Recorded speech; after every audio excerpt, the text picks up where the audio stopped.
Penumpang hantu.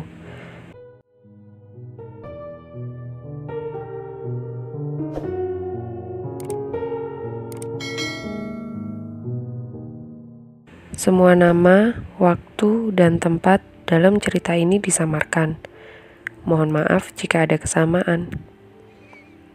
Perjalanan malam itu tentu saja tidak akan pernah bisa kulupakan selama hidupku. Bagaimana tidak?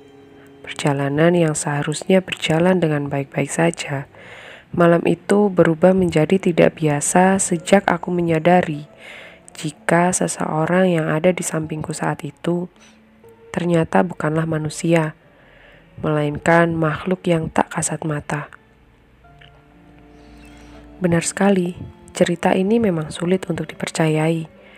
Ditambah semua yang terjadi saat itu benar-benar masih tidak bisa aku mengerti hingga saat ini. Dan bukan hanya sekali, aku sudah beberapa kali menceritakan hal ini kepada teman-temanku.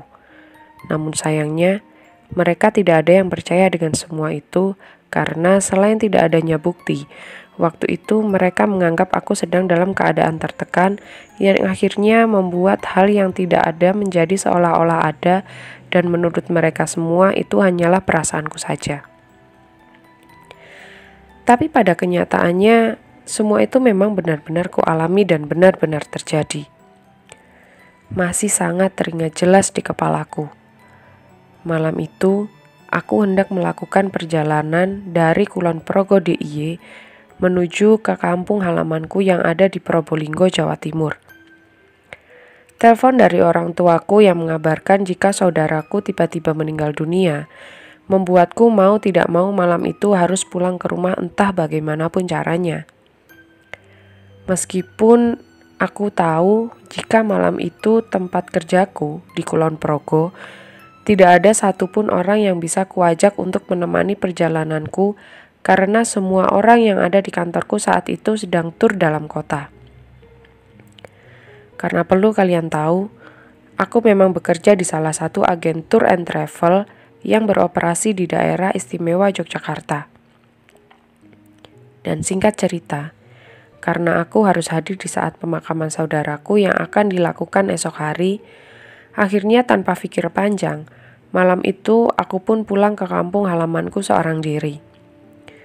Malam itu, waktu sudah menunjukkan pukul 21.30 WIB. Aku memulai perjalananku tentu saja dengan perasaan yang sangat tidak karu-karuan. Rasa kehilangan yang masih tidak bisa kuterima, seolah menyelimuti hati yang akhirnya membuatku waktu itu mengemudi sambil melamun melihat ke arah jalanan yang terlihat semakin lama sudah semakin sepi. Dan seiring berjalannya waktu, aku pun sampai di daerah yang ada di Klaten, Jawa Tengah. Rasa lapar yang mulai menggangguku akhirnya memaksaku untuk berhenti sejenak di salah satu tempat makan yang ada di pinggir jalan waktu itu. Dan setelah memarkirkan kendaraan, aku pun seketika masuk ke dalam tempat makan tersebut dan memesan makanan yang memang sudah disediakan. Singkat cerita, setelah aku selesai makan malam, aku pun kembali ke arah mobilku dan hendak melanjutkan perjalananku. Namun anehnya, ketika aku masih memutar mundur mobil dan kuarahkan ke jalan raya, tiba-tiba aku malam itu dihadang oleh seseorang yang terlihat seperti sedang meminta bantuan. "Mas, stop mas, stop!" teriaknya sambil melambai-lambaikan tangannya ke arah depan mobilku. Awalnya, aku sempat mengira jika orang itu adalah tukang parkir yang ada di tempat makan tersebut. Namun setelah kulihat dengan lebih teliti lagi, ternyata dugaanku salah. Karena malam itu aku melihat orang yang menghadang mobilku adalah seorang wanita muda dengan pakaian merahnya yang terlihat rapi.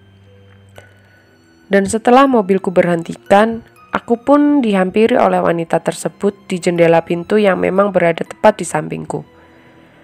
"Mas, mau ke arah mana?" ucapnya keras. "Mau ke Jawa Timur, Mbak." "Ada apa ya?" jawabku sambil membuka sedikit kaca mobilku. "Saya boleh numpang sampai Kediri apa enggak ya, Mas?" "Masnya mau ke Jawa Timur mana?" sahutnya.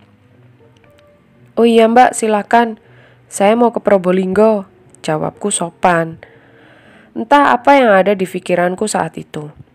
Malam itu, tanpa pikir panjang, aku memberi tumpangan wanita yang belum jelas asal-usulnya tersebut.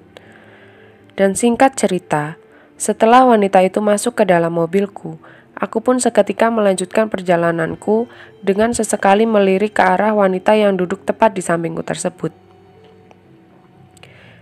Mbak ini dari mana? Kok sendirian saja? Ucapku memulai percakapan.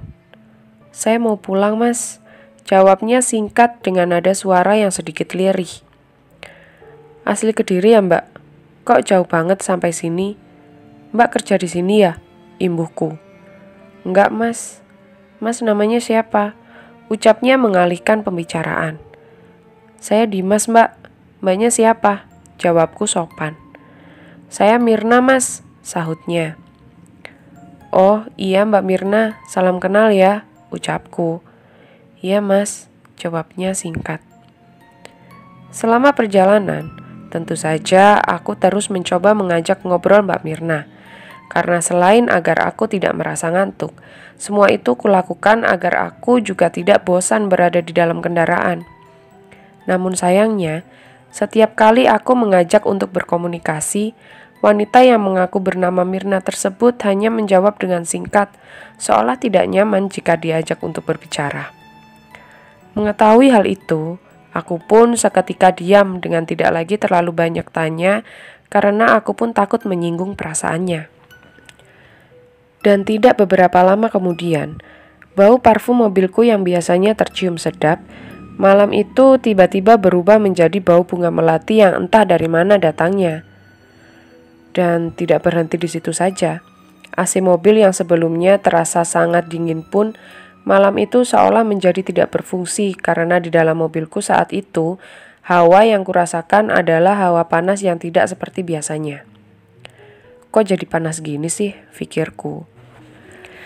Mengetahui hal itu, aku mencoba tetap diam dengan tidak membicarakannya kepada Mbak Mirna. Karena aku pun tahu, saat itu aku melihat Mbak Mirna dalam kondisi melamun seperti sedang memikirkan sesuatu. Dan dengan tetap menahan semua yang kurasakan, akhirnya aku pun melanjutkan perjalananku tersebut yang semakin lama terasa semakin membosankan. Dan anehnya, di tengah-tengah aku masih memacu kendaraanku, tiba-tiba Mbak Mirna mengucapkan pertanyaan yang terdengar sangat mencurigakan. Mas Dimas ini rencananya mau lewat mana? Tanya Mbak Mirna tiba-tiba. Saya biasanya lewat Sragen, Ngawi, dan terus ke timur. Kenapa ya? Jawabku. Lewat Magetan saja ya mas, sahutnya. Mau lewat kaki Gunung Lawu? Tanyaku. Iya mas, jawabnya. Mendengar hal itu, tentu saja aku seketika terkejut. Karena aku pun tahu, jalur Magetan, Madiun, merupakan jalur yang melewati rute tepat berada di kaki Gunung Lawu yang ku tahu. Jalur tersebut adalah hutan yang sangat gelap jika sudah larut malam. Waduh, di situ jalannya naik turun mbak. Lagian ini sudah larut malam. Apa nggak bahaya lewat jalan situ? Di situ jalannya di tengah hutan loh, ucapku sopan. Nggak apa-apa mas, aman kok. Di situ banyak yang kenal sama aku. Nanti aku turun sebelum Madiun deh sepertinya, sahutnya. Dan entah apa yang ada di pikiranku saat itu, malam itu tanpa pikir panjang, aku pun menuruti ajakan Mbak Mirna untuk melalui jalur tersebut. Setelah beberapa lama kemudian, akhirnya aku pun sampai di kawasan yang berada tepat di bawah kaki Gunung Lawu tersebut. Sebuah jalanan yang didominasi dengan tanjakan dan tikungan membuat aku malam itu harus lebih berhati-hati lagi dalam mengemudikan mobilku. Dan tidak hanya itu, kabut di area tersebut waktu itu juga sangat tebal menutupi pandanganku. Lampu sorot mobilku yang tak mampu menembus tebalnya kabut seolah memberi tanda jika tidak seharusnya aku melalui jalan tersebut di malam itu. Jalannya sepi sekali ya mas, ucap Mbak Mirna tiba-tiba. Iya mbak, ini kan memang bukan liburan atau akhir pekan, jadi ya sepi deh. Biasanya kalau weekend di sini juga ramai kok meskipun malam hari. ucapku sambil melihat ke arah jam tanganku yang ternyata sudah menunjukkan pukul 2 dini hari. Dan dengan tetap terus berkonsentrasi, aku pun terus memacu kendaraanku perlahan hingga akhirnya aku sampai di kawasan hutan yang jauh dari keramaian. Malam itu, kondisi jalanan tersebut benar-benar sangat sepi, dengan tidak adanya satupun kendaraan yang terlihat melintas. Bahkan, aku pun juga masih ingat, malam itu aku beberapa kali melihat ke arah spion untuk melihat bagaimana keadaan di belakang mobilku. Namun sayangnya, semua yang terlihat hanyalah kegelapan. Dan setelah beberapa saat perjalanan, Mbak Mirna yang sebelumnya hanya diam, malam itu tiba-tiba sedikit bergumam dengan sesekali tertawa-tawa kecil mencurigakan.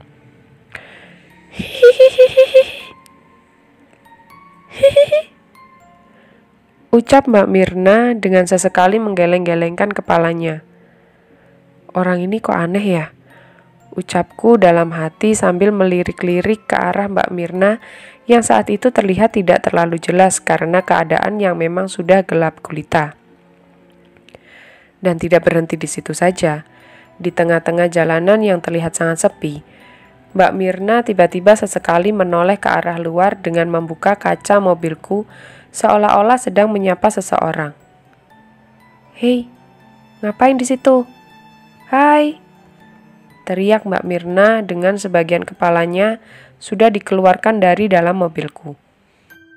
Mengetahui hal itu, jantungku yang sebelumnya tenang, malam itu seketika berdetak dengan sangat kencang. Tubuhku yang sebelumnya diam pun saat itu juga tiba-tiba gemetar tidak karuan karena aku mulai merasakan jika Mbak Mirna sepertinya bukanlah manusia, melainkan setan. Ya Allah, sepertinya Mbak Mirna ini bukan manusia deh. Ya Allah, ya Allah, ya Allah, ya Allah, ya Allah. Ucapku dalam hati dengan tidak lagi berani menoleh ke arah Mbak Mirna. Dan anehnya, ketika aku gugup dan menduga jika Mbak Mirna bukanlah manusia, tiba-tiba Mbak Mirna menoleh ke arahku dengan tangannya yang memegang tanganku, yang seolah saat itu dia tahu apa yang ada di dalam pikiranku. "Mas, kenapa kok kelihatannya tegang gitu?" Ucap Mbak Mirna sambil menatapku dengan tatapan aneh yang disertai dengan sedikit senyuman. Mengetahui hal itu, rasa takutku sudah seperti tidak bisa lagi kutahan. Nafasku yang terasa sesak dengan seluruh tubuhku yang juga telah gemetar hebat, sudah menunjukkan jika malam itu aku benar-benar merasa ketakutan luar biasa. Dan dengan menahan semua itu, tentu saja aku tetap berusaha mengontrol diri karena aku pun tahu saat itu aku sedang dalam keadaan mengemudi. "Nggak apa-apa Mbak, Mbak Mirna turun di mana?" Ucapku singkat dengan perasaanku sudah sangat tidak karu-karuan. "Turun di sini saja Mas," sahutnya. Tahukah kalian, ketika Mbak Mirna mengucapkan kalimat "turun di sini saja", malam itu aku benar-benar masih berada di kawasan hutan dengan tidak adanya bangunan rumah atau apapun yang terlihat berdiri. Semuanya nampak tetap gelap gulita dengan tidak adanya satupun lampu jalan yang menerangi. Mendengar hal itu, aku pun seketika terkejut bukan main dengan tubuhku yang juga seketika bergetar kencang. "Hah? Di sini? Ini kan masih hutan." Jawabku memastikan meskipun sebenarnya aku sudah menduga jika Mbak Mirna adalah setan. "Iya Mas, stop. Nah, di sini aja," ucapnya sambil menunjuk ke arah sebelah kiri jalan. Dan tanpa banyak tanya lagi, akhirnya malam itu pun aku segera memberhentikan kendaraanku tepat di pinggir jalan sesuai arahan dari Mbak Mirna. "Terima kasih ya Mas, hati-hati di jalan," ucapnya sambil turun dari mobilku perlahan. "Iya Mbak," jawabku singkat. Dengan selanjutnya aku pun segera pergi meninggalkan tempat itu. Selama perjalanan setelah aku menurunkan Mbak Mirna, pikiranku sudah campur aduk tidak karuan. Rasa takut, bingung, dan linglung seolah bercampur menjadi satu di tengah-tengah mataku yang masih melihat ke arah jalan malam itu. Waktu itu aku seperti orang linglung Mas. Aku dihadang, aku berhenti. Aku diajak lewat jalan gelap, aku mau. Dan aku disuruh berhenti pun saat itu aku seketika berhenti. Bahkan selama di dalam kendaraan pun wanita tersebut hanya diam dan sesekali berbicara seperlunya. Dan anehnya, aku sadar jika dia bukan manusia baru ketika aku sampai di kawasan hutan tersebut. Dan tidak hanya itu, waktu itu aku juga seperti baru tersadar, kok bisa-bisanya aku bersedia diajak lewat jalur tersebut di malam yang sudah terlalu larut itu, ucap narasumber. Dan singkat cerita, setelah beberapa lama berjalan, akhirnya aku memutuskan untuk beristirahat di pom bensin karena pikiranku yang tidak enak jika aku harus melanjutkan perjalananku malam itu. Hal itu bukanlah tanpa alasan, karena sesaat setelah aku menurunkan Mbak Mirna, di dalam mobilku aku kembali mencium aroma bunga melati yang sangat menusuk. Dan tidak hanya itu, AC yang ada di bagian tengah mobilku pun malam itu beberapa kali menyala dengan sendirinya, seperti sengaja dihidupkan oleh seseorang yang pada kenyataannya tidak ada satu orang pun di dalam mobilku saat itu selain aku. Dan akhir cerita, aku pun berhenti dan beristirahat di pom bensin yang ada di pinggir jalan raya hingga waktu menunjukkan pukul 5 pagi. Setelah itu, aku pun melanjutkan perjalananku menuju kampung halamanku dengan membawa sebuah pengalaman yang mungkin tidak akan pernah bisa aku lupakan. Semoga dengan adanya cerita ini bisa menjadi pelajaran agar kita bisa lebih berhati-hati lagi ketika sedang berpergian. Dilarang keras kopas, storytelling, reupload, semua cerita lakon story di YouTube, website, blog, aplikasi podcast, atau dimanapun tanpa izin dari lakon story. Semua peraturan tentang reupload sudah tersedia di fanpage lakon story. Silakan dibaca terlebih dahulu jika ingin reupload. Jika kami menemukan cerita lakon story di reupload tanpa izin, kami akan langsung menindak dengan sangat tegas. Terima kasih teman-teman, semoga cerita ini menemani hari-hari kalian.